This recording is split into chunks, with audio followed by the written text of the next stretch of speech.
September 3rd, 1692. Northridge Village stood as it always had, apart from most of the civilized world. It was a simple, self-contained community consisting mostly of farmers and the simple village folk. On this late afternoon, bathed with the orange light of the setting sun, the village looked like a painting that a Renaissance artist would dream of crafting. The sun glinted off the high cross of the Catholic Church and shone across the crowded streets. In a field, a farmer wipes the sweat off his brow, savoring a hard day's work before the true tales of the harvest would ravish him. Outside, women are taking their washes off the lines, humming a happy tune. The local smith would bang his hammer one final time before closing up shop.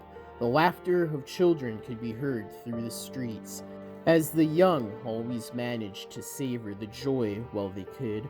For in this happy little village, one simple truth lay supreme. The folk of the village were blissfully unaware of the hardships of the New World.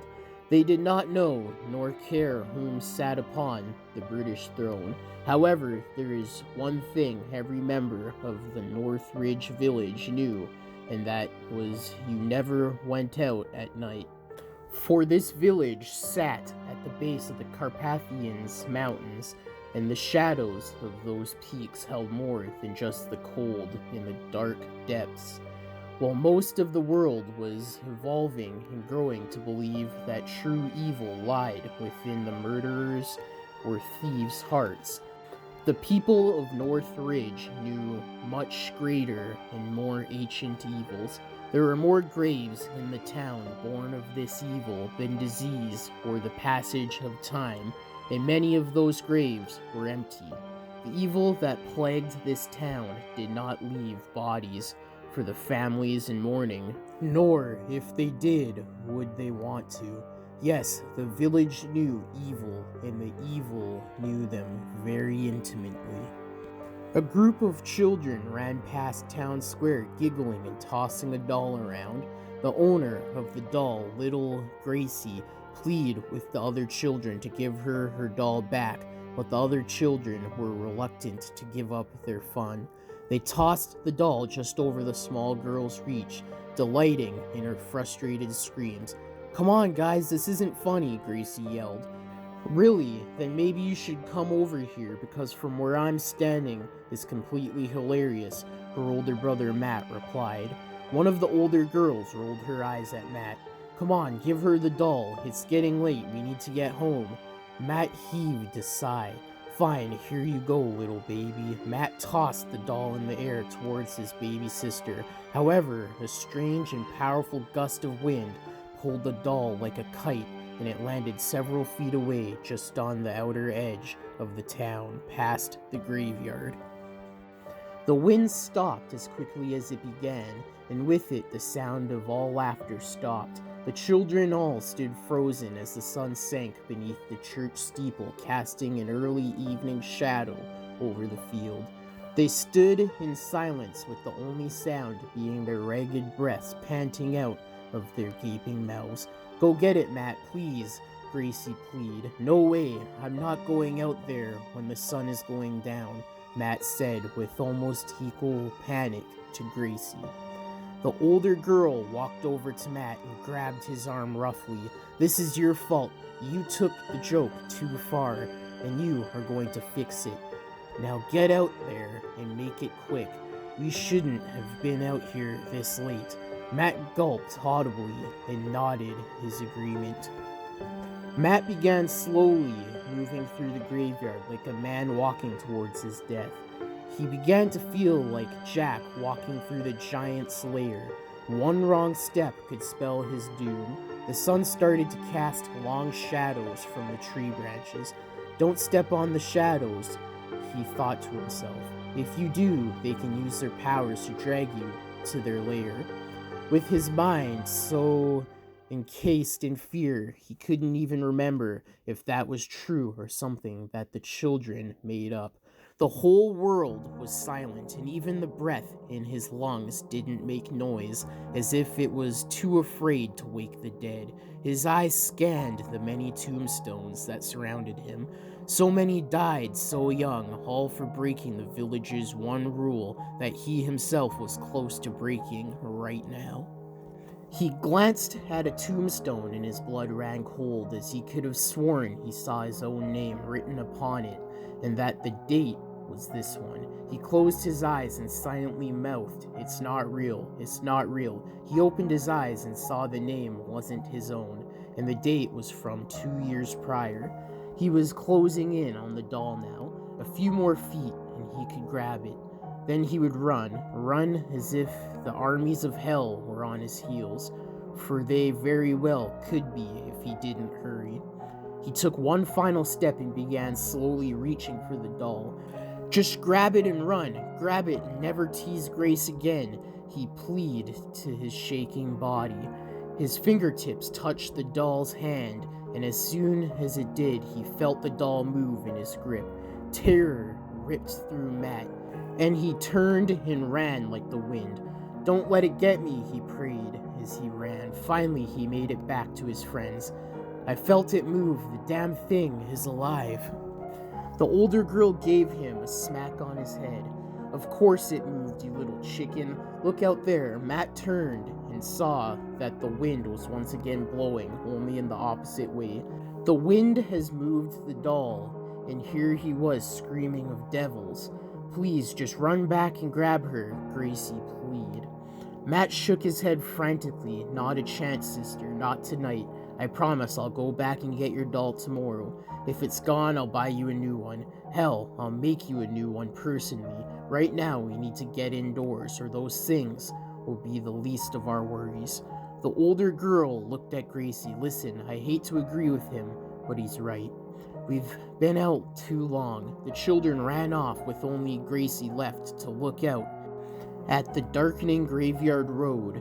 Her little doll Heidi lay so close yet so far away. She stared at the doll as leaves swirled around its left body. For the smallest of moments, the little girl almost thought she saw the doll sit up and start to wave at her. That was all she needed to turn tail and run for her home. All across the town, people were moved into a frenzy. The wind had turned stronger and far more ominous. Father Gregory locked up the church and stared into the forest at the base of the mountain. They were coming tonight, for that much he was certain. The villagers had been careful as of late. The beasts would be growing hungry, and the hungrier they got, the darker and more clever they became. Though he never could go through with such a thing himself, he began to understand how his ancestors might have offered a sacrifice to please such a beast. The idea was abhorrent, to say the least. However, the thought of a peaceful night's sleep was damn tempting. Damn tempting. The streets emptied as close signs were flipped. Doors were locked and crucifixes were placed in almost every window. The town was cleared and only fallen leaves moved in the streets. The latest rays of the sun sank beneath the horizon, and a blanket of darkness spread over the sky.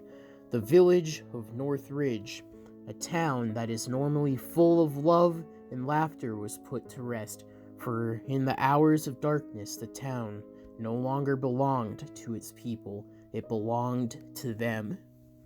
"But Mommy, I can't sleep without Heidi," Grace pleaded with her mother as she was being put to bed. Her mother sat on the bed and stroked her daughter's hair. "I know, I'm sorry, baby, but you are getting to be a big girl now, and I know you're stronger than that. You just need to turn over and close your eyes. Before you know it, the morning sun will be streaming through that window, and everything will be alright again," her mother soothed. "But what about Heidi? She is all alone out there, alone with them," Gracie said. A shiver went through her body at the mere mention of them. Her mother laughed and continued to stroke her hair. Don't you worry about Heidi. They will have no interest in her. In morning light, we will go and grab her, and she will still have the big smile on her face. Then you can smack your brother upside the head with her." Gracie laughed at that, and her mother got up to exit. "Mommy, why do we stay here? There are other places in the world, places without evil," Gracie asked. Her mother lowered her eyes and shook her head. "I know this is hard to understand, but evil is out there no matter where you go. It can come in any form, even those you trust. If you let evil push you around, then you let it win, and its wickedness will spread. We have to stand firm against it to show it that light is stronger than the darkness. Besides, as long as we are careful, they have no power over us. We hold the power, and even they know that." Gracie paused for a moment, then nodded. She wished her mother good night as she left the room. Gracie's mother was left to ponder her own words that even she didn't fully believe. The night was full now, and in the village no one lit their lamps. No candles flickered in the dark. The only light was that of the waning silver moon that shone through Gracie's window, bathing her in its cold and distant glow. Gracie lay awake thinking about the world of the night. From time to time, travelers would pass through the town and pick up supplies for their journey. They would tell tales of a world where men, women, and children could walk through the peaceful night. She marveled at the wonders of bonfires, lantern dances, and even midnight strolls. To her, the idea was as far-fetched as traveling through the stars, but they spoke with such conviction she couldn't help but dream. She let out a sigh. For even a 5-year-old, she knew that a world without fear of the night is a world she would never see. She had turned over and could feel herself slipping into the world of dreams when the sound of screeching came from her window. The sound froze her blood and caused her to shake uncontrollably. "You can get in because I say so. If you ask, I'll say no. So since you are not welcome here, then please go, go, go," Gracie sang into the night. It was a song taught to her by her mother to help her get through the scary moments. However, the chant did little good for her now because the screeching continued to get louder. "I said you can't come in, so please go," Gracie yelled through chattered teeth. "Oh, please, Gracie, I'm so cold out here," a small but sweet voice from the outside rang. Gracie's eyes widened, for she knew that voice. It was partially her own, but she knew the true owner was Heidi. It was the voice Heidi would use when they talked to each other at night. Gracie turned in her bed and faced the window. There, standing on the narrow ledge, was Heidi, scratching at the glass. "Heidi, you came back," Gracie said in an excited tone. "Yes, but why did you leave me out there? I was all alone and so scared. Why would you leave me like that?" Heidi whined and sounded like she had tears in her eyes. "I'm so sorry. It was mean old Matt that did it," Gracie replied with scorn in her voice. Heidi issued a laugh that actually unnerved Gracie slightly. "Oh, I know, and trust me, you and I are going to get him back. I have many ideas on that."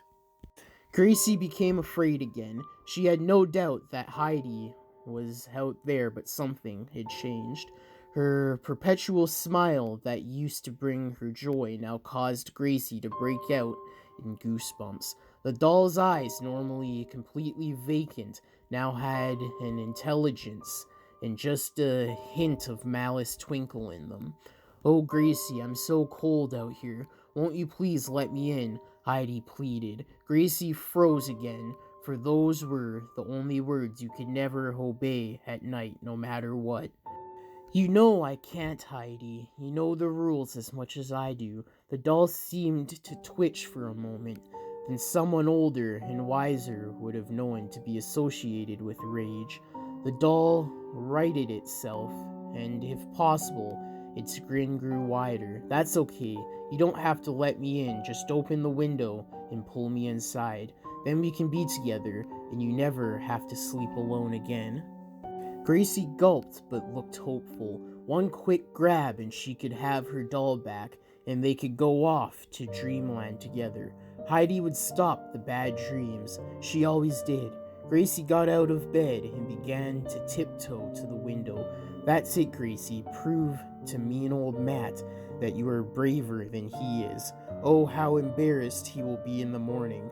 You could hold that over his head forever, just like he held me over yours." Gracie smiled. She could just see Matt's face filled with shock and shame. She couldn't wait to tell all his friends, especially the girl down the street who even Gracie knew he fancied. "Come on, open the window, and you and I can play together all night." Gracie undid the window latch and could feel the cool breeze hitting her face. She had never felt a night breeze, and it felt wonderful in the stuffy room. "Take my hand, Gracie, and we will be together forever." The doll's final word seemed to echo in Gracie's mind, and with no fear or hesitation, she reached out and grabbed Heidi's felt body. As she closed her hands around the doll, another hand closed around hers. The hand was completely gray and had long claws on the end. With surprising strength, the hand pulled Gracie right out the window. Gracie looked down and issued the loudest scream her lungs could produce. The creature belonging to the hand was the most horrible thing she had ever witnessed. She had heard stories from the other children about what they looked like. They would say horrible things to try and scare her, and yet none of that came close to the fiend that lay before her. The creature was a woman, or at least it used to be. Long flowing black hair seemed to almost hover behind it like a living cape. Her skin, or what remained of it, was the darkest and yet dullest gray she had ever seen. Her skin was peeling away in several places, revealing not only her bones, but also all manner of terrifying creatures crawling under the surface. Maggots, spiders, even centipedes seemed to make home in her body. The woman's fingers were long but crooked, as if they had been smashed with a hammer over and over again. Her mouth gaped open and two large insector fangs poked from her black gums. However, it was the eyes that frightened her the most. They were not the blazing red she had been told, but jet black orbs that pierced into her soul. Gracie saw every nightmare she had ever had swimming in those depths. "Forever," the nightmare lady echoed once more. She stuffed Gracie under her arm and leapt into the night. Matt awoke at Gracie's scream. In an instant, he knew that it was not the scream of some dreamed nightmare, but a very real one. He got out of bed and ran as soon as his feet touched the ground. He sprinted through the house, knocking things over, but not caring one bit. He had to get to his sister. Nothing else mattered. He burst through her door, and his eyes went straight for the open window. "No," he thought to himself. Gracie was young, but no fool. She would never open the window for them. Why, Gracie, why? His thoughts were broken by a horrifying cackle outside. His eyes narrowed in, and he could see his sister being carried away by some creature. All at once, nothing else mattered. Not the village rules, not his own safety, only his sister mattered now. Matt ran and leaped out the window and landed on the ground below. The fall from the second story shattered his left leg, and he knew it was broken, but it didn't matter. He hobbled through the streets, chasing after the sound of Gracie's screams. "Help her!" he shouted at the top of his lungs. Please, for the love of God, somebody help her. But he knew it would be useless. The people of this village would not leave their homes at night. Not for the world itself. He was alone in the fight for Gracie's life. So be it, Matt ran as fast as he could on his broken leg. Even if they cut off both his legs, he would crawl to her. He made it out of town to the edge of the woods, And to his surprise, he saw Gracie standing there. She stood by the edge of the trees, shaking from head to toe. "Gracie, thank God, come to me. Let's run home." Gracie did not move, but stood there shaking and panting. "Come on, sister, nothing is going to hurt you now that I am here. Please come to me," Matt begged. That was when he saw it. Barely made out by the light of the moon was a dark gray hand over her shoulder. Then out of the darkness he could see multiple pairs of jet black eyes. They were eyes that shouldn't stand out in the dark, but nothing in nature was as black as these eyes staring at him. Matt let out a deep breath. "Please let her go. I offer my life for hers. I'm much bigger and more full of blood than she is," Matt begged. At the word blood, he could hear a loud puffing sound, the sound of a predator sensing prey. In that moment, he could almost make out an outline of a gray face in the dark. Matt got to his knees and lowered his head. "I offer my life in service to you. Feed on me, turn me, torment me for eternity. Just let her go, please." With his head down, he couldn't see, but the sound of the creatures panting grew louder and louder.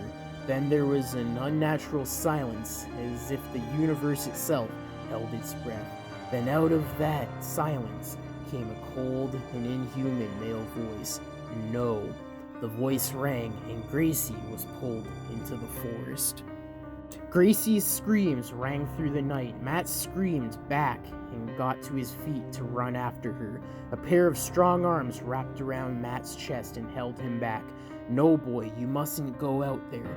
Matt knew that voice very well. It was the voice of Father Gregory. "I know how you feel, child, believe me, but there is nothing more you can do." Matt continued to struggle and grunt, but it was no use. Finally, the sound of his sister's screams faded into the night. That was the night that would shape Matt's life forever. That was the night his sister was taken by the vampires. Hey guys, thank you for listening to today's Creepypasta, and I hope you enjoyed. I do have a podcast called The Murder House Radio Show. Check it out. The link will be in the description below. It is a true crime podcast. But if you did like, comment, subscribe, and share. For more, hit the bell notification when you subscribe, and select all to get all notifications whenever I upload. I upload 6 days a week, Monday to Saturday, at least one video a day. Now all the long episodes and full series of creepypastas are on all major podcasting platforms under the name Deadly_Zone_Narrations. There will also be a link for it in the description. Also, go follow all the social media accounts. They are in the description below. I do have a subreddit called Deadly Narrations. The link will be in the description. Also in the description below are the sources to the creepypasta and the music used, so go check those out. Let me know what creepypasta you'd like to hear next, or if you have your own you would like me to narrate. Or if you have a creepypasta series you would like to hear, send them to me on any of the social medias in the DMs, or to my email address, which is also in the description, or leave them in the comments below. Also in the description below is the author's social medias, if they have any listed. But that's it for today's creepypasta. I hope you enjoyed. Until next time in the Deadly Zone, stay deadly and stay spooky.